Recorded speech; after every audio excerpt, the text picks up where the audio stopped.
Pues resulta que no. Estas mujeres colombianas que se había dicho que habían sido secuestradas y que era una trata de personas, según la versión de una de ellas, no es cierto.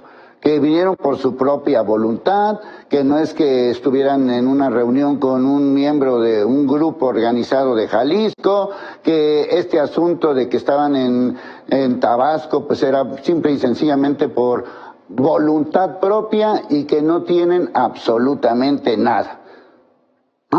Bueno, pues qué bueno, ¿no? Felicidades, qué bueno que nada más vinieron de cotorreo.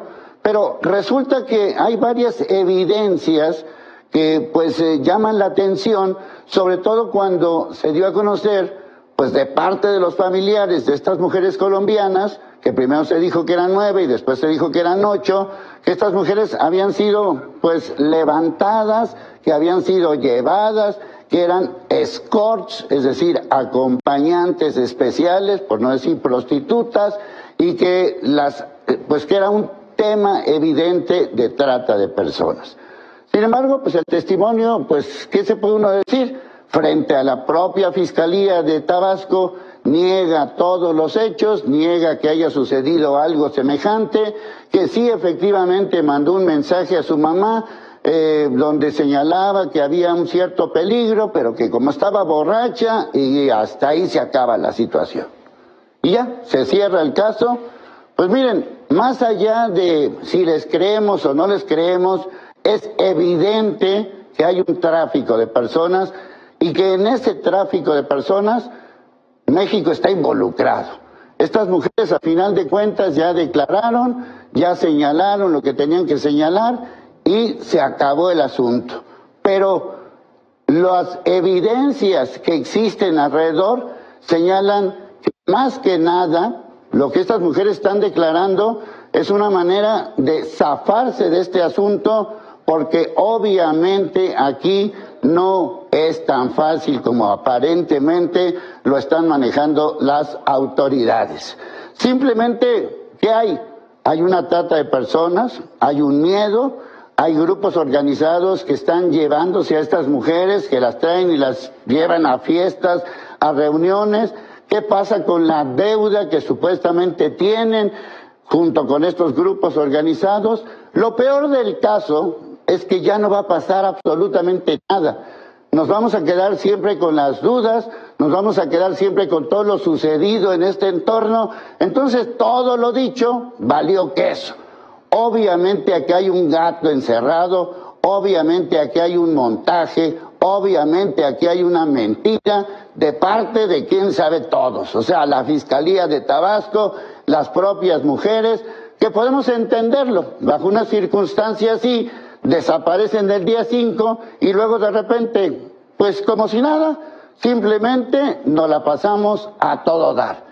Pero es evidente que en este país hay una trata de personas, es evidente que en este país hay un tráfico de mujeres, tratantes de blancas, como se les decía antes, y que simple y sencillamente aquí lo tratan de dar carpetazo, quién sabe por qué y quién sabe a quién están protegiendo. Como sea, están bien, pero la pregunta sigue siendo la misma. ¿Hubo o no hubo un silencio para proteger a criminales? Aparentemente nunca lo vamos a saber. El artero asesinato a Samantha Gómez, esta activista trans de la comunidad LGBT y más, que fue pues prácticamente casada saliendo de un reclusorio, había ido a una visita conyugal y prácticamente con premeditación, alevosía y ventaja en todas las agravantes habidas y por haber. Obviamente esta persona que le disparó sabía exactamente su movimiento, sabía exactamente que se había subido a un vehículo de estos de plataforma. Le estaban esperando en un tope y aprovechando ese tope en esta avenida en la Ciudad de México, en la alcaldía de Xochimilco, recibió varios disparos y fue asesinada. Pero no solamente estamos hablando de este asesinato.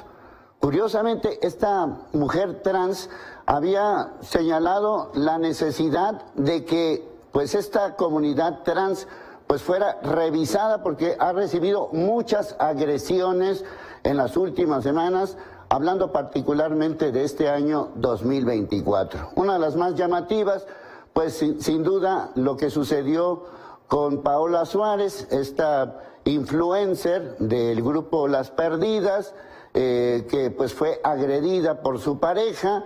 También está el caso de Nicté, una estilista que también fue agredida, pero se sumaron otros casos como el de Miriam, que fue asesinada, Miriam en Michoacán, ligada a Movimiento Ciudadano. Ahora estamos hablando de lo sucedido con Samantha, ligada al partido Morena, donde inclusive aspiró para el Senado. Estamos hablando también de otro asesinato, en este caso de Gaby Ortiz, que pues también sufrió pues por ser una mujer trans. Esto no es para simple y sencillamente para llamar la atención, es para llamar la atención, porque además a esto se une lo sucedido con esta diputada, también ligada con Morena, Salma Luébano, que fue agredida verbalmente por López Obrador al calificarla como un hombre vestido de mujer. Ojo con lo que está sucediendo. Está sucediendo algo que tenemos que poner una atención especial, porque estamos hablando de activistas, estamos hablando de gente ligada con los derechos humanos, estamos hablando de gente que ha defendido sus ideales, que le ha costado muchísimo trabajo pues integrarse a una sociedad que generalmente discrimina a las mujeres trans. Hay un caso, el caso de Nicté, que fue agredida en el Estado de México por su vecino, precisamente por su condición de mujer trans. Es decir, estamos hablando de feminicidios, estamos hablando de algo que no debería de estar sucediendo, y estamos hablando de crímenes de odio en este país, crímenes y agresiones de odio que forman parte de una comunidad que debe de defenderse y que nosotros tenemos que apoyar como sociedad, justamente para que tengan todos los derechos habidos y por haber. ¿Qué va a pasar con este caso de Samantha? Yo espero que haya las consecuencias, porque esto no es un asesinato cualquiera. Obviamente aquí hay más allá de todo lo sucedido. Y si a esto le sumamos el abuso de autoridad contra las personas trans que se manifestaron frente a Palacio Nacional, ojo, porque aquí estamos hablando de algo verdaderamente grave, donde exigimos justicia por Samantha y todas las mujeres trans que en este país o son asesinadas, o son agredidas, o son discriminadas.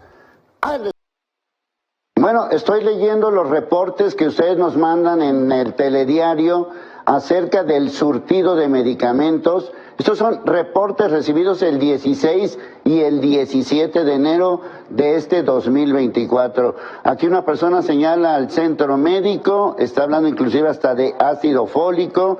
Hay otra persona que señala en la clínica 184, un medicamento que desde diciembre no había. Aquí hay otro en la clínica, en el hospital del IMSS 110, no hay medicamento para personas con VIH, y como otros testimonios más. Obviamente aquí estamos hablando de que faltan medicamentos. Estos son reportes de la gente que nos ve en el telediario. En la mañanera del 16 de enero se presentó un reporte y López Obrador, como siempre, contesta que no es cierto. Pues sí es cierto. Sí faltan medicamentos. Esta famosa megafarmacia ha sido otra promesa incumplida, otro fraude de este gobierno. No hay medicamentos y punto.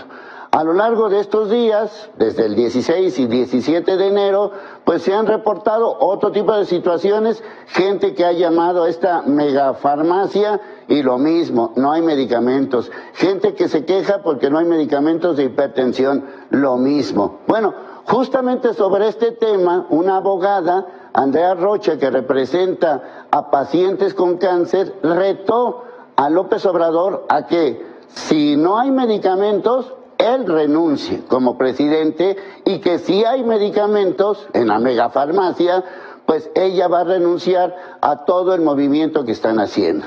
Miren, el asunto de la megafarmacia o el asunto de los medicamentos, llevamos un gobierno de 5 años que no ha podido con este tema. Estamos hablando de la salud de los mexicanos.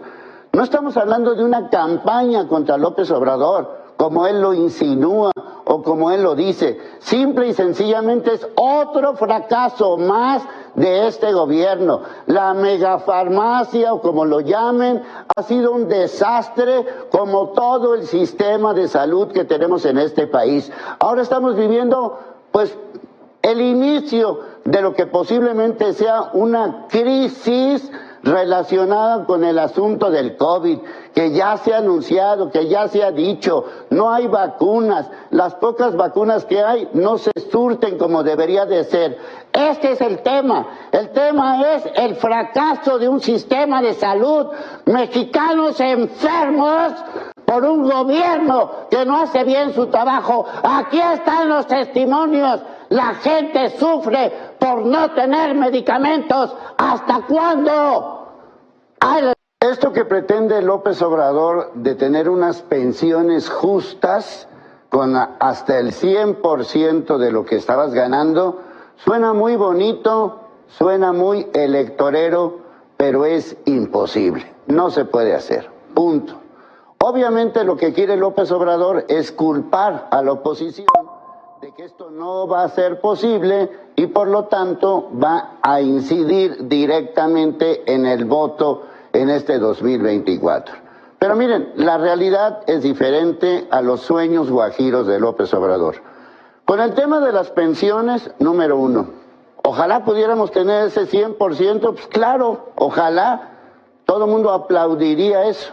Pero países que sí son dignos, que sí tienen pensiones más o menos decentes, lo máximo que alcanzan algunos países, como Bélgica, por ejemplo, es el 70%. O sea, no alcanzan el 100%.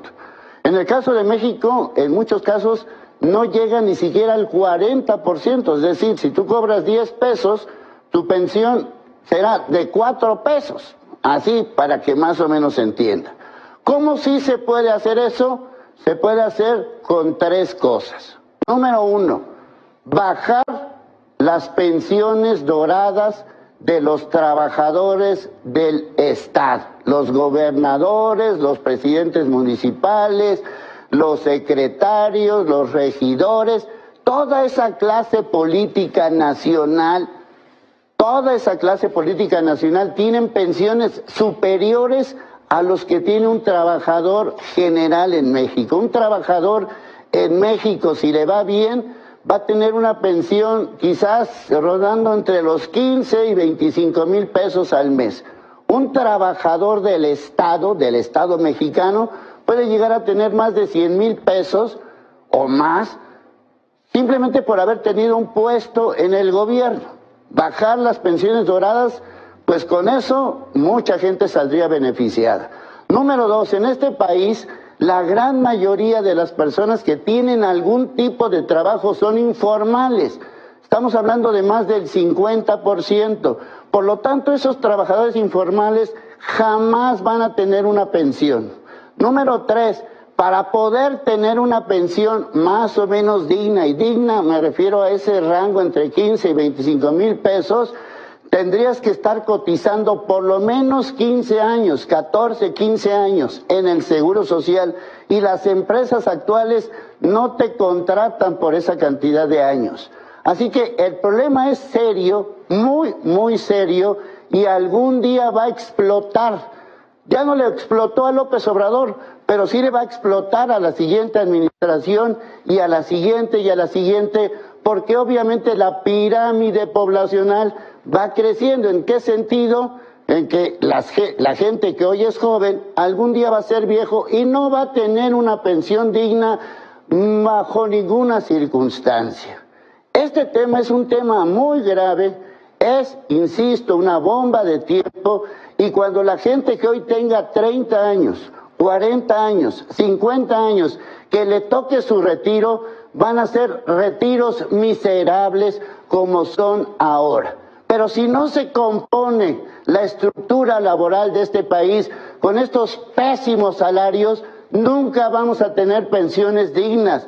Suena muy bonito, pero es imposible. No caigan en esa trampa. Habría que cambiar la producción de este país para tener pensiones dignas, cosa que no tenemos. No tenemos un país digno, un país que genere producción, un país donde se paguen salarios justos. Así que este sueño electorero y guajiro es simplemente una tomadura, otra tomadura de pelo de López Obrador, que no se puede hacer aunque eliminen todos los organismos autónomos, porque los pasivos, el dinero que se requiere es multimillonario, billones que hoy no existen, así de fácil. Y otra cosa, que de los afores bajen las comisiones, porque es una ratería total. Así está la realidad, los sueños para otra cosa. Ay, lo que queda de enero y todo febrero, que por cierto febrero tiene 29 días, no vamos a saber nada de los precandidatos. Se acabaron las llamadas precampañas. Y hay que decirlo, acabaron con más pena que con gloria. La verdad es que, como dicen por ahí, lagrimita, ¡qué barato, qué barato, qué barato! ¡Qué barata es la presidencia de este país! Porque a final de cuentas nos quedamos pues con un sabor de nada, como algo que ni tiene sal, ni tiene azúcar, ni tiene chile, ni tiene picante, ni tiene nada. Es decir, estamos ante una situación verdaderamente peligrosa. No solamente me refiero a la situación en general del país, lleno de violencia, sino que, pues, ya saben por quién van a votar, ya saben por dónde va a ir la cosa. Estamos hablando de la presidencia del país, no estamos hablando de un municipio, no estamos hablando de un estado, estamos hablando de los próximos 6 años. ¿Qué vamos a hacer en este país? ¿La continuidad de qué? ¿La continuidad de lo que estamos viviendo hoy? ¿La continuidad de un pasado? ¿La continuidad de las ocurrencias? ¿La continuidad de los chistecitos? ¿La continuidad de la popularidad? Ojo con lo que estamos viviendo, porque pues prácticamente pasaron inadvertidas estas precampañas. Habrá gente que ya tiene muy definido, pues, qué es lo que quiere hacer. Continuar con lo que está ahora, continuar con lo que ya pasó, pues ahora sí que es decisión de cada quien. Pero la decisión tiene que ver también con el futuro de este país. Y el futuro de este país depende de alguno de estos tres. Imagínense de lo que estamos hablando. O sea, es tan importante lo que estamos viviendo que a lo mejor no hemos captado la importancia que tiene lo que estamos viviendo. No es una cuestión nada más de ir a votar, no es una cuestión de, pues me cae bien o me cae mal, o me gusta o no me gusta. Estamos hablando del futuro del país. Ya va siendo hora, y eso espero, que durante este periodo de veda, todo lo que queda de enero y de febrero, pues entendamos, o ellos entiendan, los personajes aludidos, entiendan la importancia de todo esto. El futuro de este país no es una cuestión de simpatía, es una situación de qué va a pasar con la violencia, qué va a pasar con la inflación, qué va a pasar con la educación, qué va a pasar con la salud, qué va a pasar con el transporte, qué va a pasar con los gastos, qué va a pasar con el presupuesto, qué va a pasar de todo eso. Es un despilfarro de ideas sin ideas, es un despilfarro de dinero que no tenemos y es un despilfarro de país que ya va siendo hora que decida qué camino quiere tomar. Así que durante mucho tiempo, durante varios días, no vamos a saber de estos precandidatos. Ya como candidatos, a ver cómo nos va. Por lo pronto los debates van a ser obligatorios, así que en juego está no un candidato o una precandidata o un esto o un lo otro. En juego está el país Y el país, la verdad, hoy está en un serio peligro.